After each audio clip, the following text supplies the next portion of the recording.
ಬರುತ್ತೆ, ಉಷ್ಣತೆ ಏನ್ ಮಾಡುತ್ತೆ, ಜೀರ ಬರುತ್ತೆ. ಅವಾಗ ಏನಾಗುತ್ತೆ, ಬೆಂಕಿ ಆಗುತ್ತೆ. ಸೊ ಒಂದ್ ಮೆಥಡ್ ತಣಿಸುವಿಕೆ ಅಂತ ಹೇಳ್ತೀವಿ ನಾವು.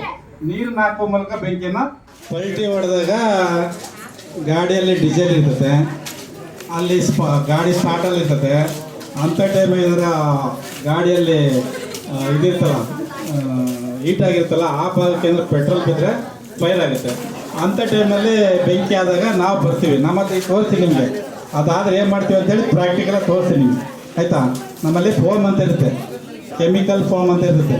ನೀವು ಬಟ್ಟೆ ತೊಳಿಬೇಕಾದ್ರೆ ಸೋಪ್ ಬಟ್ಟೆ ತೊಳಿತಿರಲ್ಲ, ಅವಾಗ ಏನು ಬರುತ್ತೆ. ಸೊ ಅದೇ ಥರ ನಾವು ಒಂದು ನೊರೆ ಉತ್ಪತ್ತಿ ಮಾಡ್ತೀವಿ. ಆ ನೊರೆ ಸೋಪಿನ ನೊರೆ ಇದ್ದಾಗಿರಲ್ಲ, ತುಂಬ ಮಂದವಾಗಿರುತ್ತೆ, ದಪ್ಪವಾಗಿರುತ್ತೆ. ಆ ಬೆಂಕಿ ಮೇಲೆ ಹರಡ್ತೀವಿ ನಾವು. ಆ ಬೆಂಕಿ ಮೇಲೆ ಹರಡಿದ್ರೆ ಏನಾಗುತ್ತೆ, ಅಲ್ಲಿ ಗಾಳಿಯನ್ನು ಬಿಡ್ಕೊಡಲ್ಲ. ಬೆಂಕಿಗೆ ಏನು ಮಾಡಲ್ಲ, ಗಾಳಿಯನ್ನು ತಡೆಗಟ್ಟುತ್ತೆ.